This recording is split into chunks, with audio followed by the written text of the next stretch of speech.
Olá, boa noite. Você que está acompanhando aqui a live do Lugar da Fala no Facebook. A informação que eu tenho aqui na minha tela é de que nós estamos ao vivo. E estando ao vivo nessa quarta-feira, dia quente lá em Brasília, depoimento na CPI do Pazuello. Começou, amanhã tem 2.0 depoimento. Mas antes, eu quero saudar aqui meus companheiros de jornada, que pela ordem que está na minha tela, Cláudio Oste, boa noite. E aí, Cláudio, como é que tu viu hoje Brasília, daqui do nosso... no nosso ponto de observação? Do nosso ponto de observação, eu vi que o general Eduardo Pazuello disse mais ou menos o seguinte: olha, ele manda e eu faço, mas aí ele nega tudo. Então não dá para saber exatamente o que o cara mandou e o que ele fez, se ele desobedeceu ou se ele obedeceu. É uma incógnita, mas vamos discutir bastante sobre isso. Raquel Rodrigues, boa noite. Sempre erro o nome da Raquel, sempre confundo. Raquel Rodrigues, boa noite. E aí, como é que tu viu hoje essa confusão toda em Brasília? Não tão quente quando a gente imaginar. Primeiro, boa noite a todos, né? Eu já vou direto ao assunto aqui. Mas não tão quente quando a gente imaginava, e exatamente como o Cláudio falou, né? Eu não fiz tudo que vocês acham que eu fiz. O que eu fiz, fui seguindo alguns parâmetros aí, mas eu não sei exatamente quais são, né? Então, ele é bastante... Eu não acho que ele é perdido, não. A gente falar isso seria errado, né? Eu acho que ele está bem encontrado. Ele escolheu um caminho e que vai ser difícil de explicar agora. Bom, eu acompanhei uma boa parte do depoimento do Pazuello. Teve alguns altos e baixos. Eu acho que ele se manteve ali muito... Estava difícil ali cair a cidadela do Pazuello.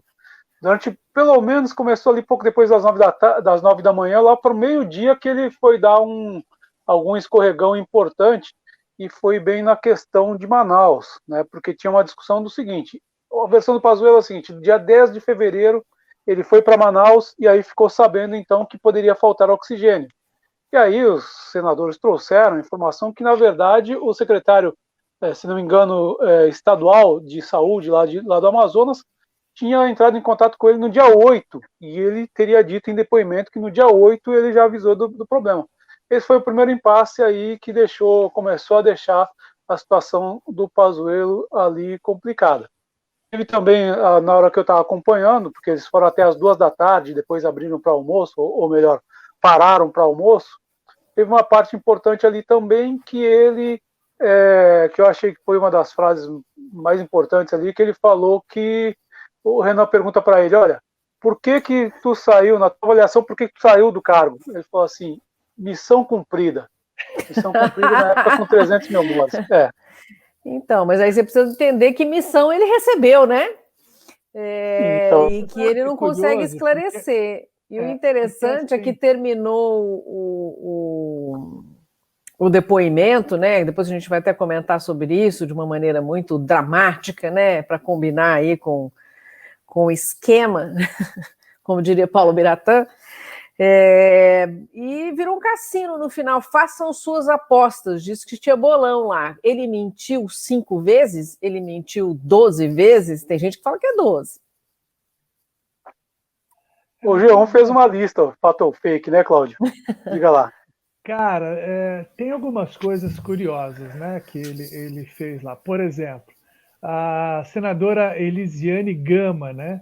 Ela disse que o Pazuello mentiu sobre o envio de comprimidos de cloroquina a Manaus durante o colapso da saúde na capital do Amazonas e sobre tratativas com o Butantan por doses da Coronavac. Aí ela disse mais ou menos o seguinte: uma documentação feita pelo próprio Ministério da Saúde mostra claramente a manifestação de interesse por parte do Ministério da Saúde de compra da Coronavac.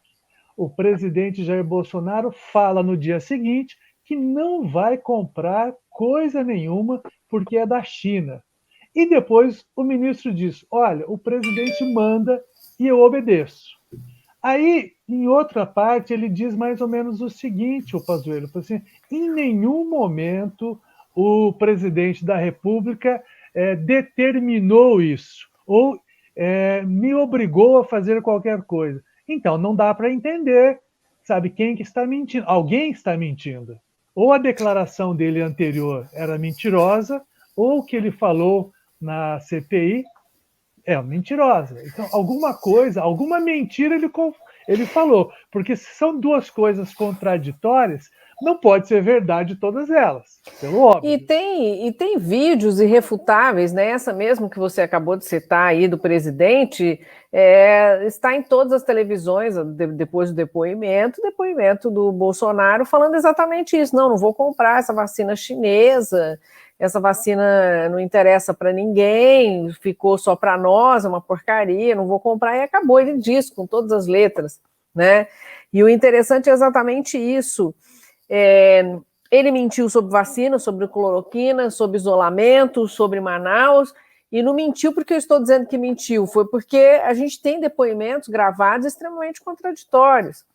E outra coisa também, ele dizer que a crise de Manaus, eu ouvi esse pedaço todo do depoimento dele, da crise de Manaus, que eles só avisaram que estava precisando, que ele foi com todo mundo para lá, levou todo o staff, mas em nenhum momento falou que estava faltando. Bom, então ele desligou rádio, TV, não lê jornal, foi abduzido, porque todo mundo estava falando nisso, não tinha como ele não saber, né? Ele deve ter uma assessoria minimamente com QI mínimo aí para poder informá-lo, né? Então, é aquela história, né? É justificar o injustificável, né? Porque isso não tem como. Tem outra questão também, ainda em termos de vacina, tem a da Pfizer. A da Pfizer, tudo começou com o Van Garten na semana passada, falando que em setembro ele soube pelo dono de uma emissora, de uma rede de TV, que seria a rede... estou me fugindo. Bom, depois eu lembro do nome da rede. Ele recebeu por meio de um dono de uma rede de TV o seguinte: olha, a Pfizer está falando, está tentando vender vacina para vocês e vocês não estão comprando. Aí ele disse que isso foi 2 meses depois, foi em novembro, na verdade, que era 2 meses depois de ter sido, de ter chegado a correspondência para todo o primeiro escalão da República. O CEO, né, CEO Pfizer, teve lá na CPI, CEO, né, da Pfizer, teve lá na CPI na quinta-feira passada, disse a mesma coisa. E o Pazuello não. O Pazuello falou assim: ó, nós começamos a negociar desde abril com a Pfizer. Então, o tempo todo negociando. Então, tem dois falando uma coisa e ele falando outra. E o interessante é que em nenhum momento os senadores que estavam com o CEO da Pfizer, e ouviu ele dizer, e também ouvi essa parte, ele falando muito claramente, que não... vocês mandamos 5 vezes, sim, falamos 5 vezes, não fomos respondidos. Quando o Pazuello falou hoje, não, respondi todas, ninguém perguntou para ele... Desculpe, por favor, o senhor pode me responder o seguinte: o senhor está afirmando que o senhor da Pfizer mentiu para nós? Né? O senhor trouxe a documentação para comprovar? Porque ele ouviu o depoimento no dia anterior, era muito simples ele levar essa documentação para comprovar. Né? Eles ficam fazendo esse jogo do dito pelo maldito, né? e achando que vão vencer essa guerra, sim. E eles são muito agressivos nisso, né? Eles sabem fazer esse jogo de uma maneira que deixa muita gente confusa, principalmente quem tem a tendência a acreditar no que eles falam, né? O André de Paula aqui está dizendo, ó, primeiro temos o Fábio Weingarten, esse nome esquisito, né? Isso, o cara é demitido e vai dar entrevista na Veja atacando meio mundo e protegendo o Bolsonaro. Ele tem um certo rancor do Fábio Farias, que o demitiu. O Fábio Farias, por sua vez, não demitiu gratuitamente, o que um assessor de comunicação tem que fazer lobby para vacina. Aí, para mim, que o Bolsonaro chegou no Fábio Farias e disse: se vira dessa encrenca. O genocida foi muito esperto. Quer dizer, na verdade, a gente percebe que a história da vacina, e não só no Brasil, mas no mundo inteiro, ela é um ambiente muito favorável para fazer mutreta, né? Desde pequenos lobbies até sobrepreço em vários tipos de produto, desde no processo todo da pandemia, na compra de equipamentos, de respiradores, na venda de oxigênio, um pouquinho de tudo. Talvez essa CPI, da forma como ela está aparecendo, e todo mundo querendo colocar alguma coisa quente na discussão, possa vir à tona muitos desses problemas que ocorreram, que ficaram assim meio perdidos, né, nessa onda toda de tristeza que está acontecendo, né, por conta da pandemia. Porque a gente, do jeito que está indo a coisa, a gente fica com, digamos assim, com o couro muito grosso, né? A gente acaba perdendo um pouquinho da sensibilidade para tudo que está acontecendo. E muitas dessas mutretas acabam ficando por debaixo do pano, sem tantas pessoas prestando tanta atenção, porque, convenhamos, nós batemos aí 441 mil mortes. Então, putz, o cara fala, mas tem, mas está morrendo muita gente. Talvez essa CPI ajude a trazer um pouco à tona essas mutretas e, quem sabe, né, com uma boa investigação, alguém seja até punido, né? Se vocês me permitem, eu vou fazer um registro aqui das pessoas que estão nos acompanhando rapidamente aqui, claro. Só falar um alô, o André de Paula falando boa noite a todos aí, boa noite, Cláudio, o Otávio Abi Saab, meu amigo querido, que está na praia, o João das Águas falando buenas para nós aí, o André de Paulo tocando, acho que um pouco nesse assunto que você falou, nada me tira da cabeça que essa CPI serve para ocultar coisa muito mais cabeluda que a vacina. O Tiago Bernardino, olá para todos nós aqui, acompanhando, mandando abraços também. E o André de Paula falando, primeiro temos o Fábio Weingarten, acho que é assim que fala, não sei, o cara é demitido, o meio mundo é protegendo o Bolsonaro, ele tem um certo rancor com o Fábio Farias que o demitiu, que foi até um registro já que o próprio Fábio nosso aqui já fez. O Tiago Bernardino falando também que havia uma declaração do próprio ex-ministro em outras ocasiões ao ser desautorizado para a compra da vacina chinesa, um manda e o outro obedece, mas como a gente disse aqui, parece que só mandavam e obedeciam mesmo, né? E já notei uma coisa aqui, viu, Raquel? Desculpa, mas olha, o Tiago aqui está dizendo, lindos óculos, Raquel. Seus óculos muito obrigada. Aqui muito obrigada. Temos prestação para pagar em 12 mesmos, um espetáculo. Luiz Fernando Martins, meu amigo também de infância, aqui nos acompanhando. Boa noite. Temos um detalhe muito grave, a CPI de hoje. O Trate-Covid foi um tratamento de cobaia em Manaus, realmente, o Luiz Fernando tem razão. Chega, até o Cláudio tocou nesse assunto, né, de que isso precisa de uma punição, porque isso é realmente chocante, muita gente deve ter morrido, deve ter agravado a doença por conta dessas loucuras. E outra, só para completar essa história do Trate-Covid, foi feito, tem um aplicativo que o Pazuello nega, mas que entrou realmente no ar, né, mostrando que as pessoas poderiam, sim, fazer o tratamento precoce, meio até por conta, né? E isso foi um pepino danado. Já na sequência, eles tiraram do ar, mas ficou aí alguns dias no ar. O Pazuello nega, mas está comprovado, inclusive porque lançaram esse aplicativo em Manaus, com foto, com autoridades, etc. Quer dizer, é um festival de coisas mal feitas e de mentiras que a gente acaba tendo que ouvir, porém, aí está tudo registrado, né, para a gente comprovar que realmente tem muita gente mentindo. Entrou na lista aí das mentiras de 5 a 12 aí, diz que tem bolão dos jornalistas para saber quantas são. Rosi Guilherme nos acompanhando sempre aqui, obrigada, Rosi, o Maurício Della Barba. Agora eu vi aqui ele falando dos meus óculos. O Christian também nos acompanhando. O André falando, Fábio, preciso fazer uma pergunta de cunho acadêmico, e se o Cláudio souber me responda também. O livro Manual de Radiojornalismo ainda é utilizado em curso de jornalismo? Opa, mas isso aí é um assunto para outra hora, né? O Darlone Orente. Mas a resposta é sim, viu? Aí você vai fazer uma consulta privada com o Fábio aí, que é o nosso representante acadêmico aqui do grupo. O Darlone Orente, só feras na discussão para avaliar o discurso do general. Obrigada. Lembrando aí que o Darlone Orente, que tem esse nome bonito, foi candidato a prefeito de Londrina já. Sim. Viu? Pois é, e está nos acompanhando aí. Eu sei que esse depoimento que continua amanhã, aí nós tivemos o... Bom, na CBN hoje eles estavam falando que foi um piti. Que ele teve um piti. Ele falou que não teve, porque general não tem piti, né? Mas saída pela esquerda, como é que fala? Penélope está em perigo.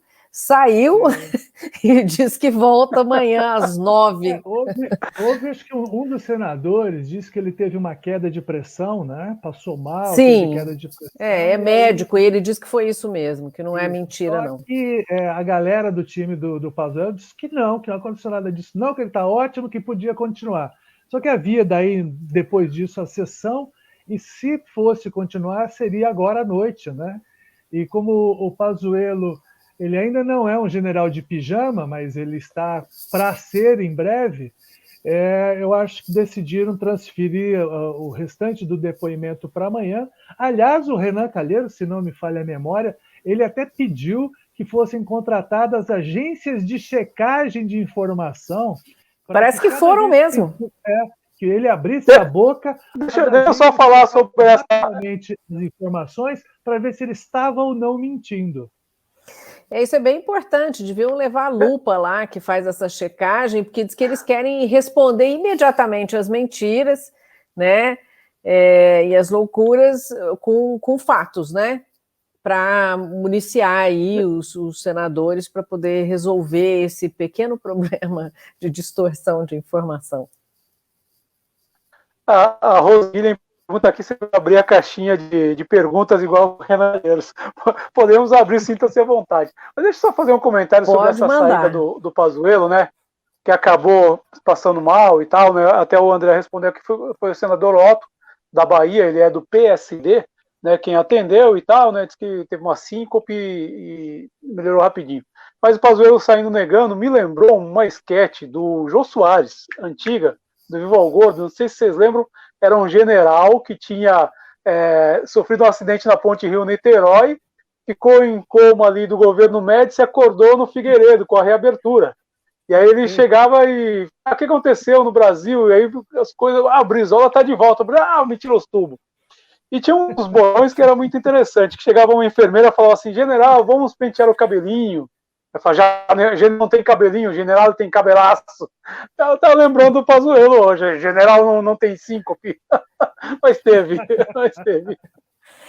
O médico disse, o senador e médico disse também numa entrevista que eu acompanhei agora há pouco na CBN, que realmente ele teve um problema lá, que colocaram ele deitado, levantou a perna para cima, e ele melhorou, e depois ele saiu dizendo que não teve nada, porque não pode, né? Ele não pode ter nada.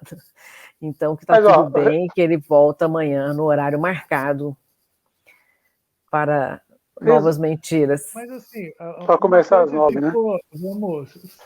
Ele está cumprindo o papel dele, agora vamos falar sério, né? Ele está cumprindo o papel dele, que era de proteger o Bolsonaro. Tanto que, em vários momentos, ele afirma o seguinte, que o Bolsonaro ele se reunia pouco com o presidente, quando muito uma vez por semana, às vezes a cada 15 dias, e não houve nenhuma determinação do presidente, segundo o Pazuello, de se comprar essa ou aquela vacina, ou de se determinar esse ou aquele tratamento. Inclusive, ele disse que não houve nenhuma dessas determinações, mas, no entanto, o Bolsonaro, como cansou de fazer nas lives dele, ele levava as caixinhas de cloroquina, incentivando as pessoas a pedirem o tratamento, né? Então, se ele fazia tudo isso em rede nacional, é difícil de acreditar que ele não tenha chegado no Pazuello e falou assim, me ajuda aí, tio, vamos botar essa cloroquina para funcionar. Não dá para entender, não dá para acreditar que foi assim, tão light assim, o relacionamento, sem nenhuma pressão, nenhuma exigência. Ele veio para cumprir uma missão, ele falou que missão cumprida. Que missão é essa que realmente ele cumpriu? Você sabe que um dos fatos aí que me chamou muita atenção, eu acho que de tudo para mim foi o mais chocante, foi quando eles falaram de aglomerações, né? Mas o presidente está aglomerando, você nunca conversou com ele, né? E disse não, ele fazia isso porque para ele, para o Bolsonaro, essa é uma atitude psicossocial, né? Para passar para as pessoas a imagem de que vai passar. É tão chocante isso, porque é tão irresponsável quando você vai para um lugar no meio de uma pandemia onde não se comprou vacina, porque assim, eu vou ter uma atitude psicossocial, então vacina todo mundo, aí você pode ter o psique que você quiser, né? Mas a partir do momento que as pessoas estão morrendo porque não tomaram uma vacina, porque não tiveram acesso a uma vacina, porque se ofereceu 5 vezes o produto e não foi nem discutido o assunto, não foi nem respondido, então não cabe essa atitude psicossocial de normalidade, porque isso aí está me parecendo mais uma atitude psiquiátrica e irresponsável, né? Porque as pessoas seguem o exemplo. Todo mundo precisa pensar isso. É igual quando eu vi o Piquet, o Nelson Piquet, que é uma pessoa que é super admirada por um monte de gente, indo em lugar sem máscara. Não cabe a uma pessoa que tem um papel aí, como é que fala, de influenciador mesmo. Hoje a gente fala influencer, né? Para ficar moderninha e nesse papel de influenciador, você tomar esse tipo de atitude. E o presidente não pode fazer isso. Não pode, isso não cabe, né? Não, ele tomou atitude psicossocial. Nunca tinha ouvido uma coisa tão chocante assim. Tem uma coisa que essa história da Pfizer incomoda muito, que é o seguinte, uma gigante, né, empresa que trabalha com medicação, não é um botequinho da esquina que mandou uma carta para o tio para ver se ele não podia comprar um pouco mais de cachaça. Não é isso. Uma empresa que está na bolsa, que tem o nome a zelar, que não vai falar uma mentira para derrubar as ações. Uma das maiores do mundo, que estava desenvolvendo uma vacina para uma doença que é gravíssima, que atinge o mundo inteiro, e os caras não atendem para conversar. Não dá para entender. Não dá para entender, porque os demais países que conversaram, e com as outras também, já estão saindo dessa porcaria, dessa pandemia, e a gente ainda está patinando aí. Os números não chegam, os números de vacinados com 2 doses não chega a 10%. 10%. Cara, é um absurdo. Eu mesmo não tomei vacina ainda. Não furei a fila. Estou aguardando essa porcaria. Não, nem eu. Aliás, tem um site na internet que chama Quando Vou Vacinar. Semana passada a previsão era para 5 meses. Semana passada não, segunda-feira. Hoje eu fui ver, já era para 6. 6 e 14 dias. Então daqui a pouco vai mais longe isso. Agora, olha, eu nunca imaginei que coisas negativas pudessem, por exemplo, como diabetes, né, fossem trazer alguma coisa de bom. Eu tenho diabetes já faz alguns anos, né? É um controle meio complicado de se fazer, e porque tudo que você come não pode, né? E tem que controlar muito a alimentação, é bastante complicado, e quando você não consegue remédio, alguns não dão certo. Então hoje eu tive a felicidade aí de me vacinar, tomei a primeira dose, e eu posso dizer para vocês que é uma sensação, realmente eu vi as pessoas chorando e tal, eu achava meio exagerada, mas é uma sensação indescritível, assim. Eu saí muito emocionada de lá. Aliás, eu tenho que dizer que foi uma organização muito grande, em menos de 5 minutos eu fui vacinada, fiz meu cadastro, coloquei toda a documentação, que foi analisada pela prefeitura, com diagnóstico médico e tudo mais, e hoje tomei a primeira dose da Pfizer, o que me deixou mais feliz ainda, porque hoje é a melhor vacina aí, pelo menos disponível aqui no Brasil, né, e a AstraZeneca. Eu como sou peladeiro, eu quis também fazer o cadastro comorbidades, mas ficou claro lá que quem fez cirurgia de menisco não tem direito. Então tem que esperar mesmo. Peladeiro convicto vai ter que ficar aguardando chegar as doses. Não tem jeito de dar um migué dizendo que é comorbidade. E nem deve dar um migué, né? As comorbidades das mais graves, a diabetes é a mais grave, porque é o maior complicador, então eles estão vacinando tanto o tipo 1 quanto o tipo 2 de diabetes. E, enfim, eu nunca imaginei que ter diabetes ia me trazer essa alegria, né? Mas, enfim, eu também estava esperando, eu entrei naquele site, o mesmo do Fábio Silveira, e também contando com isso, né? O Fábio é bem mais novo do que eu, mas o mínimo era de 3, 4 meses aí, na melhor das hipóteses, para tomar vacina. Exatamente, eu estava já ali na expectativa, né? Porque quando puderam vacinar até 60 anos para cima, eu falei, opa, tá chegando, né? Mas não rolou, vamos esperar mais um pouco, é duro a gente ter 35, viu? É muito tempo para aguardar, viu? O fato é que, assim, essa segunda onda, né? Semana passada até eu falei, a gente entrou em outro assunto, que era o teleférico, acabei não voltando. O fato é que essa segunda onda que parecia estar reduzindo há uma semana atrás, a média móvel ia caindo lentamente, né? Num platô mais, num patamar alto, e agora a média móvel voltou a subir também lentamente. E é aquele temor de que a gente já embarque numa terceira onda. É como, assim, no mar, né? Tem aquela onda na frente que está mais fraquinha e outra mais forte, as duas. A gente corre esse risco. Os números são preocupantes e, assim, infelizmente, o ritmo da vacinação é muito lento. Ele não é do jeito que deveria ser para dar uma segurança para as pessoas, né? Infelizmente. É o que o Cláudio falou. É o que o Cláudio estava falando. Foi curioso esses dias. Eu estava conversando com um amigo que ele tem uma empresa de vans escolares. Ele faz transportes escolares. Com a pandemia, parou tudo. Então, eles deixaram de fazer o transporte escolar. E ele, para se virar, porque ninguém pode ficar parado, ele começou a fazer entregas por um site de vendas de produtos.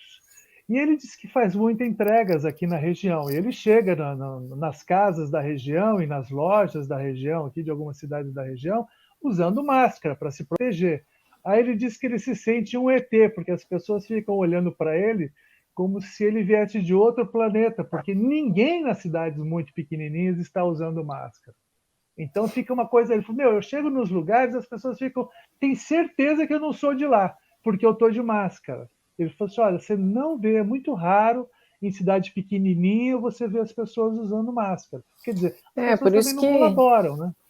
Exemplo também é tudo e pode ajudar muito. Registrando aqui, Patrícia conosco, obrigada, Patrícia.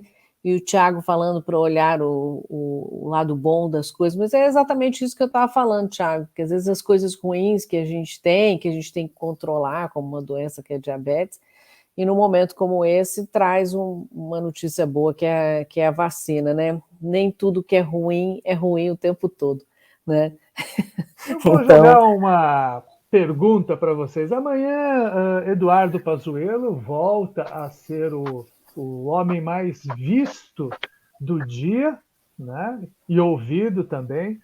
Vocês acham que este primeiro momento de depoimento vai fazer com que os senadores que vão inquiri-lo amanhã cheguem mais bem municiados de perguntas e alternativas de respostas que ele possa vir para desmascará-lo ou pelo menos enquadrá-lo? Eu acho que sim, eles foram muito cobrados hoje, né? Hoje os senadores foram muito cobrados, inclusive vários jornalistas comentando que o Pazuello botou todo mundo no bolso, né?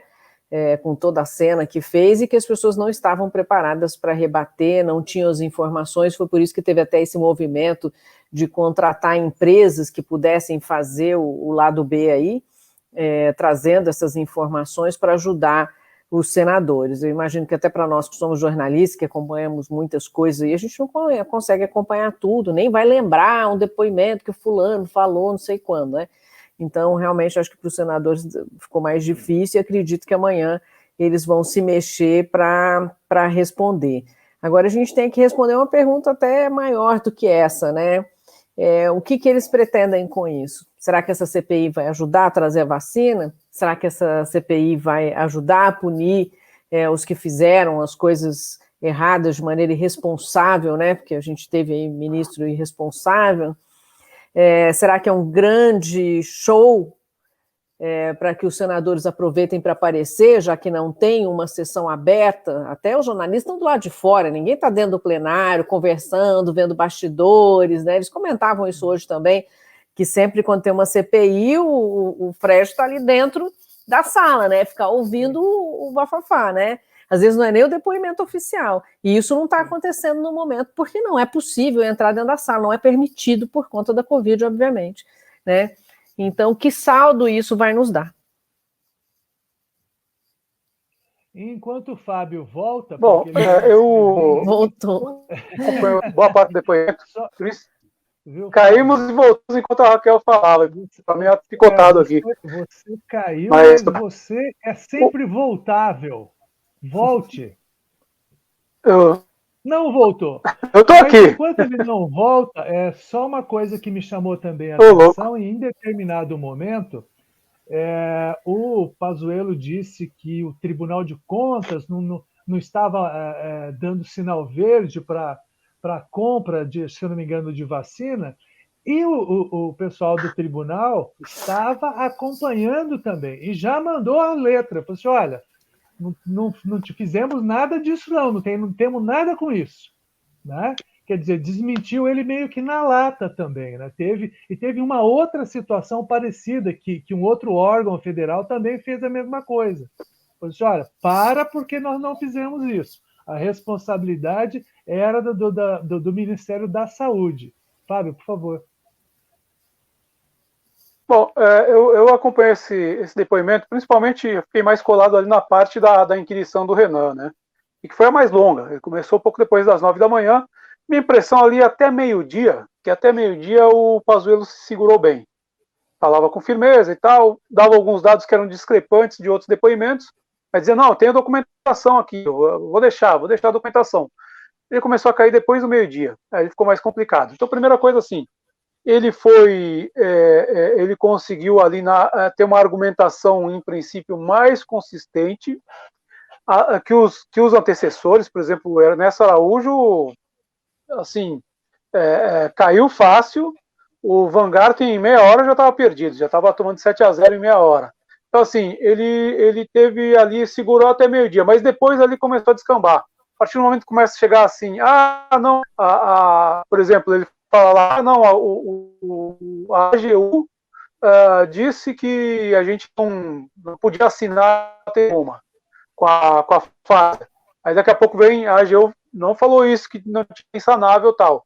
Então ele foi sendo desmentido ao longo do depoimento, né? Então, assim, depois do meio-dia, que aí eu acho que ele começou a dar problema. E da mesma forma que o Van Garten, né, ele foi questionado sobre a entrevista que ele deu quando saiu a tal da entrevista do Pichulé, e aí ele tentou, não, porque a gente tenta dar de forma técnica, distribuir de forma técnica a verba, tal, foi questionado e aí não conseguia responder. Aí acho que ali começou a cair. Qual que é o problema do Pazuello? Ele tem dois problemas. O primeiro é que todo mundo que vai lá joga a culpa no Pazuello para tentar salvar o Bolsonaro. Então, se fosse um jogo de xadrez, se o Bolsonaro soubesse jogar xadrez, o Pazuello seria tipo a torre, né? A torre ela tem um peso importante ali e tal, não sei o quê, mas ela tá para proteger o rei. Se tu precisar sacrificar a torre, tu sacrifica se for para proteger o rei. Então, assim, ele estava segurando todas essas broncas. E, em segundo lugar, ele tinha que convencer que, de todos os ministros, os outros 2 ministros que o Bolsonaro teve, e que o Bolsonaro se meteu, e que tentou mudar bula de cloroquina, e que tentou intervir na atuação dos caras, né, a ponto de o Taishi ter sido informado ao vivo de um teto liberando lá cabeleireiro e academia de ginástica. Então, assim, ele tinha que convencer que só com ele. Por que só ele que não sofreu? Então, era uma tarefa difícil. E aí, quer dizer, fica lá 4 horas lá do Renan inquirindo, né? Vai começando, vai repetindo, vai começando a... E outra coisa, a estratégia do Pazuello era tipo Rolando Lero. Eu tenho que contextualizar, a palavra mais usada por ele tem que contextualizar, e ele dava uma volta para contextualizar, entre aspas, e objetivamente. Então, ele conseguiu segurar isso até meio-dia. Depois começou a desandar. Eu acho que amanhã. Mas ele foi muito bem preparado, um né? Para quem entende um pouco de técnica de comunicação, de media training, enfim, era só você acompanhar meia hora de depoimento, você percebia que ele foi muito bem preparado. Perguntava para ele: você vai dar uma volta na praça? Vou dar uma volta na praça. Ponto. Ele não desenvolveu o assunto, porque eles orientaram ele a fazer isso. Você não diga sim e não, só responda. Não dê argumento. E ele não deu, você pode ver que ele não deu. Mas tinha alguns trechos que ele entrava em alguns tecnicismos, que ele falava assim, não, mas essa praça, ela fica na zona norte de Londrina. E lá na zona norte, aí tem uma característica da zona norte, que ali é perto da Sauelquinde, que dá saída para vários... Então, aí eu falava assim, não, mas seja objetivo. Não, tem que contextualizar. Então ele porque é uma forma de enrolar, né? De cansar o oponente também, né? Você que numa coletiva tu responder de forma mais longa para não dar tempo de ter mais pergunta. Você vai cansando o oponente, né? E porque você percebe que muitos das pessoas que estavam fazendo perguntas, elas preparavam as perguntas, mas elas não se atinham exatamente às respostas. Porque as respostas, elas sugerem novas perguntas. Então, você percebia que o cara levou a listinha de perguntas dele lá, mas, por exemplo, não houve muitos contrapontos, né? Enquanto ele falava. Não houve muitos contrapontos. E tinha um cálculo interessante, né? De 15 minutos para cada um. Para perguntas, não para as respostas. Só isso dava mais de 6 horas entre os 20 e tantos senadores que tinham entrado nessa lista para fazer pergunta. E o tempo era restrito. Óbvio que com o Pitti lá, isso foi interrompido, né? Amanhã vai voltar tudo de novo, enfim. Mas a previsão já era que a coisa ia se estender muito. E ele, sabendo disso, tendo essa conta, que foi previamente apresentada, cada um vai ter 15 minutos, não se estenda, né? Ou então enrole para não responder. Porque até dentro dessa perspectiva que você falou, de que não estavam prestando atenção para fazer uma pergunta com base na resposta, ele se saiu bem, né? Ele acabou tendo vantagem nisso. Agora é entender onde que nós vamos parar com essa CPI, qual vai ser a vantagem para o país, espero que reverta em vacina, que reverta em alguma coisa, né, do que só um show político, né, para um grande palanque. Mas assim, essa estratégia teve uma validade durante algumas horas. Chegou um momento que falava assim, não, mas eu não me reuni com essa, que já falaram de outra fabricante, agora eu não lembro qual era o nome. Não, eu não me reuni, não, mas está na tua agenda como ministro. E aí começava a chegar, porque tem uma característica, tem uma novidade na política já a partir de 2018, que é essas novas tecnologias. É o Zap, toda hora pipocando ali e tal, não sei o quê, né? E que foi usado para esse grupo que chegou ao poder, chegou na base dessas tecnologias. Agora, tem também o outro lado, nessa CPI isso aí está chegando, então o cara está sendo desmentido em tempo real. Porque tem um outro detalhe interessante, que é o seguinte, normalmente, aquelas salas de CPI ficam lotadas, junto com o senador tem 2, 3 assessores municiando, porque são 2, 3 cabeças em vez de uma só, e agora não tem isso por causa da pandemia. Só que tem o Zap. E aí pelo Zap estão chegando as coisas lá. Agora, eu acho que é uma CPI que ela vai se discutir vai ser a seguinte queda de braço. De um lado, a oposição, né, tentando estabelecer a relação que, a meu ver, está clara, né, que é a relação de responsabilidade do presidente da República nessas escolhas que levaram a esse desastre, e do outro lado, vai se tentar criar uma narrativa de dizer assim, não, vai ter uma hora que não vai ter como negar os erros que aconteceram. Então, primeiro, culpar prefeitos e governadores, e segundo, né, em última instância, dizer assim, não, realmente aconteceram erros, mas não foi do presidente. Então, mais uma vez, eu vou entregar o peão e o bispo para proteger o rei. Uma metáfora e tem comissões enxadrística. e tem comissões estaduais também. A gente está falando da questão da CPI federal e tal. Sim. E tem comissões estaduais que começam a investigar coisas que também não ocorreram da melhor maneira, né? A gente já tem essas comissões, se não me engano, até da Assembleia, né, organizada pela Assembleia Legislativa, e o impacto, talvez, de uma CPI possa colocar várias pessoas aí de barbas de molho, né? E tem uma coisa que falando eleitoralmente, que é importante, que é o seguinte: o governo, o Bolsonaro, se quiser realmente ir forte para uma reeleição, ele também não vai poder ficar o tempo todo, continuar colocando a culpa em governadores e prefeitos.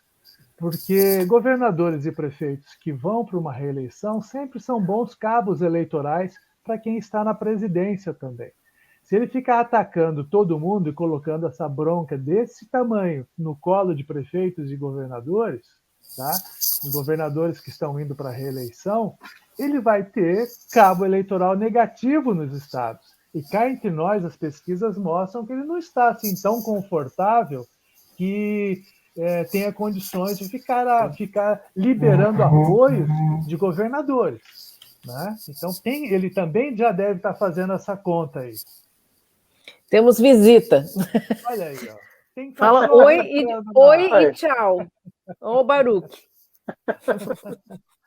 Mas acho ele também querendo participar da live, ele quer dar a opinião dele. Vai ter também uma boa sequência com o Pazuello, mas a gente tinha outros assuntos que o Fábio estava faltando para a gente conversar, né, Fábio? Exatamente, a nossa visão acadêmica do mundo. Vamos lá. Vamos chegar aqui na aldeia, vamos falar de Londrina. Bom, primeiro é o seguinte, né? Semana passada a gente falou muito do teleférico aqui, teleférico para lá, teleférico para cá, né? Porque afinal de contas cobrava-se ali 2 anos e meio, né? Metade do 3º ano de governo, e o governo do estado, o que trouxe para cá? Aí apareceu a história lá do teleférico, a gente deu boas risadas com ele, né? Mas também teve anúncio semana passada, né? Anúncios de casas populares, né, Raquel? Sim, na verdade, uma coisa muito positiva aí, se a gente for ver. A gente tinha um déficit imenso, o Cláudio também acompanhou a campanha, foi uma dificuldade muito grande da gente chegar a esse número de déficit habitacional de Londrina, saber quantas casas realmente precisavam, porque existe um número imenso de pessoas que se cadastraram na Coab, mas em 20 anos, em 30 anos, alguém já deu um jeito na vida de fazer outra coisa do que esperar essa casa. A gente sabe que a tendência é não ter dinheiro mesmo público para isso, né? A gente tem o Casa Verde e Amarela agora, como é que era o da Dilma antes? Era Minha Casa Minha Vida. Aí eles só mudaram o nome, mas é a mesma coisa, e então tem alguns subsídios e tal, e aí tem esse, para Londrina, anunciar, o governador saiu anunciando esse subsídio, que ainda não está concretizado, precisa de assinaturas aí de várias, enfim. Só que aqui em Londrina já tem 866 casas sendo construídas sem esse subsídio, depois vai ter segunda e terceira fase com esses 15 mil, porque às vezes a pessoa não conseguia dar entrada lá na casa dos 15 mil reais, às vezes faltava 8, 10, né? Eles até comentaram isso nos discursos políticos lá, e agora vai ter esse dinheiro, que seria tipo um cheque aí do governo para ajudar essas famílias. E aí eles viabilizam com prestações que vão de 350 a 500 reais, o que é bastante razoável, porque hoje um aluguel aqui em Londrina não custa isso nunca, né? Em lugar nenhum. Nos piores lugares, nos mais distantes, nos mais difíceis, não tem aluguel de 350 reais.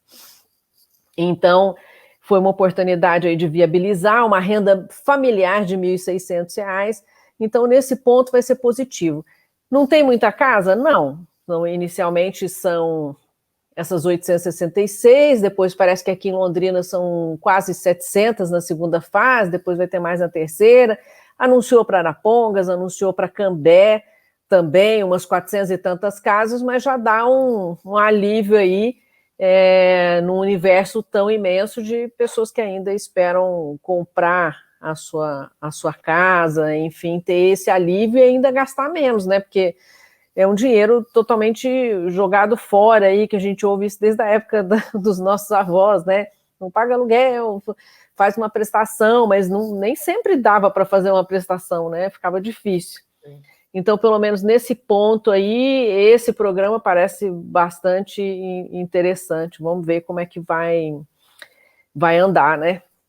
Já está andando. Aqui já tem, dessas 866 casos, já tem 600 contratos assinados com a Caixa Econômica Federal já. Sim, sim. E até a Rosita falando aqui, perguntando, né, sobre o condomínio do idoso. Esse eu não acompanhei muito bem, tem um... Eu fiz algumas matérias. Não, acho que não estamos falando da mesma coisa. Esse condomínio eu não sei. É o que eles anunciaram agora, Fábio. São daquelas casas da aeronáutica lá. Hã? Esse é um que anunciaram agora, porque assim, virou até essa confusão, né, do que era casa popular e do que era condomínio de idoso.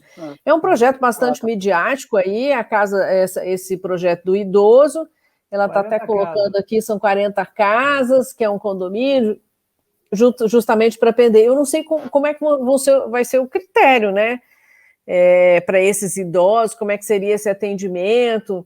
Mas, assim, o jeito que eles apresentaram lá foi bem, bem interessante, bem midiático, assim, um lugar super bonito, atrativo, enfim. Aliás, isso é uma coisa que sempre me chama atenção, né? A gente aí, o governo do estado lançando toda semana mais um decreto com restrições para circulação de pessoas e tal. E aí você vê, em cada visita dessa do governador, os lugares lotados, um monte de gente sapeando, assessor para tudo quanto é lado, deputado, vereador, prefeito, aquela aglomeração intensa, muitas vezes para fazer anúncios que são relevantes até certo ponto, mas nem tanto em relação ao montante investido, mas não para de ficar andando para lá esse governador. E metendo restrição para as demais pessoas que precisam, inclusive, ganhar o seu dinheirinho até para poder comprar essas casas. Não tem como. Esses lugares lotam, né, não só de pessoas envolvidas, mas de puxa-saco, de assessor, de não sei o quê. Então, não adianta. Onde tem prefeito, onde vai governador especialmente, coloca aí 50, 100 pessoas. Eu acho até que esse evento tinha quase 100 pessoas, né, para esse anúncio. E realmente não tem nem isolamento, é assunto que... E Daniel Martinon dizendo aí o seguinte, o Cláudio já é idoso, mais ou menos, eu sou um pré-idoso, como diria um amigo meu, tá? Pré. Ainda tô ali, ó, entendeu? Esperando a vacina, entendeu? Esperando a vacina ainda não fui vacinado.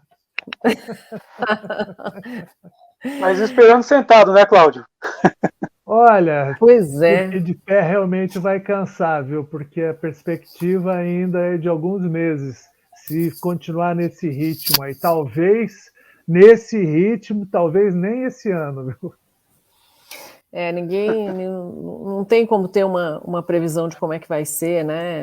É ainda muito duvidoso. Agora há pouco eu vi mais um anúncio lá da Pfizer entrando mais vacina no Brasil, mas a gente tem uma população imensa, tem a questão da segunda dose, tinham números horrorosos lá do norte, do tanto que vai faltar, 180 milhões de vacina, não sei aonde, para a segunda dose, ou seja, vão perder, porque não guardar, não, vamos vacinar todo mundo para a gente ver o que acontece, ou seja, falta de planejamento, falta de organização, falta de responsabilidade, né?